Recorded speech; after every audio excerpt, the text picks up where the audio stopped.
Hello friends, आज मैं आपके साथ करूंगा एक बहुत इंपॉर्टेंट टॉपिक का नाम है इंटरनेशनल लॉ।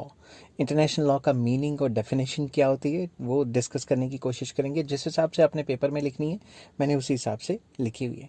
जनरल नॉलेज के लिए भी ये टॉपिक बहुत इंपॉर्टेंट है और इस टॉपिक के सारे लिंक आपको डिस्क्रिप्शन में मिल जाएंगे। चलिए शुरू करते हैं।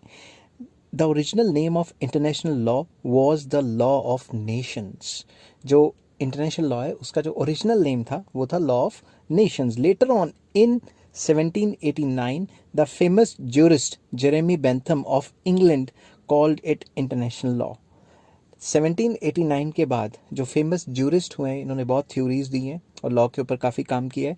जेरेमी बेंथम, उन्होंने जो इंटरनेशनल लॉ है उसको नाम दिया प्रॉपर, जो पहले होता था लॉ ऑफ नेशंस। तो अब इसकी डेफिनेशंस हैं कुछ, वो डिस्कस करूंगा, 2-3 डेफिनेशंस। उसके बाद कंक्लूड करके आपको बताऊंगा कि ओवरऑल क्या होता है इंटरनेशनल लॉ। तो फर्स्ट डेफिनेशन है, according to Oppenheim, law of nations or international law is the name for the body of customary and treaty rules which considered legally binding on states in their intercourse with each other। तो Oppenheim कहते थे law of Nations या international law एक ऐसा customary law है, treaty है, rules regulations हैं जिसमें जो कंट्रीज है आपस में बाइंडिंग होते हैं। बाइंडिंग मतलब आपस में एक दूसरे के लिए जिस हिसाब से वो बिहेव करेंगे उसके कुछ ट्रीटीज होती हैं, कुछ लॉज होते हैं, उसके हिसाब से वो आपस में एक दूसरे से रिलेशनशिप रखेंगे या इंटरकोर्स करेंगे। नेक्स्ट आ जाता है अकॉर्डिंग टू कैल्सन। कैल्सन भी बहुत इंपॉर्टेंट ज्यूरिस्ट हैं, इन्होंने भी काफ़ी थ्योरीज दी हैं। इंटरनेशनल लॉ और the law among nations is the name of a body of rules which according to the usual definition regulate the conduct of states in their intercourse with one another. तो Kelsen भी यही कहते थे कि international law एक ऐसा law है जो लॉ ऑफ नेशंस भी कहा जाता है और ये रूल्स रेगुलेशंस हैं बेसिकली जो रेगुलेट करते हैं। क्या रेगुलेट करते हैं, क्या कंट्रोल करते हैं? जो कंट्रीज हैं उनके आपस के रिलेशंस को रेगुलेट करते हैं, उनकी आपस का जो कंडक्ट है उसको रेगुलेट करते हैं इंटरनेशनल लॉज। ठीक है। तीसरा आ जाता है Hackworth. According to Hackworth, international law consists of a body of rules governing the relationship between the states। तो हैकवर्थ भी यही कहते थे कि जो ये body of rules and regulations है जो कि जो स्टेट्स हैं उनके बीच में, स्टेट्स मतलब आपको पता है पॉलिटिकल साइंस में कंट्रीज को स्टेट्स कहा जाता है, उनके आपस के रिलेशंस को मैनेज करते हैं या फिर गवर्न करते हैं। It is a system of jurisprudence which for the most part has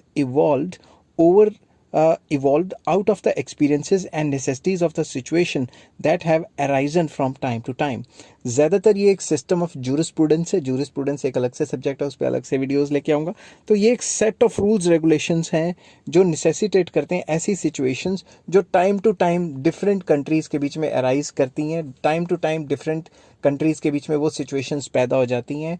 उन सिचुएशंस से हैंडल करने के लिए, कंट्रीज़ के आपस में रिलेशंस को मेंटेन करने के लिए जो एक रेगुलेटेड बॉडी होती है उसे इंटरनेशनल लॉ कहा गया है।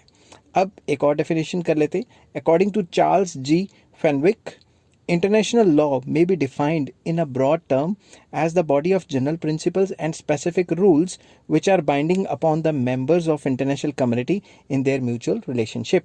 तो चार्ल्स कहते थे कि ये जो इंटरनेशनल लॉ है ये ब्रॉड टर्म्स में डिफाइन कर सकते हैं बेसिक प्रिंसिपल्स एंड कुछ स्पेसिफिक रूल्स, जिससे जो कंट्रीज होते हैं आपस में एक दूसरे से जो रिश्ते रखते हैं उनमें बाइंडिंग आ जाती है कि अगर फलां सिचुएशन आई तो हम इस तरीके से डील करेंगे, और आपस के जो म्यूचुअल रिलेशन है उनको और ज़्यादा स्ट्रॉन्ग बनाने के लिए और अच्छे तरीके से कंडक्ट आपस में उनका अच्छा हो, उसको अच्छे कंडक्ट को लाने के लिए ये जो है इंटरनेशनल लॉ और इंटरनेशनल जो रूल्स रेगुलेशन है ये काम करते हैं।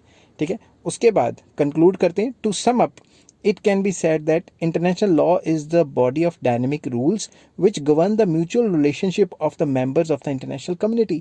तो अगर हम इसको कंक्लूड करें तो इंटरनेशनल लॉ एक बॉडी ऑफ रूल्स है जो कि गवर्न करती है कि कंट्रीज़ के आपस में म्यूचुअल रिलेशनशिप कैसे होंगे। आई होप ये वीडियो आपको पसंद आई होगी। अगर पसंद आई है तो please like, share and subscribe. इस चैप्टर के बाकी सारे लिंक आपको डिस्क्रिप्शन में मिल जाएंगे। Take care, bye bye.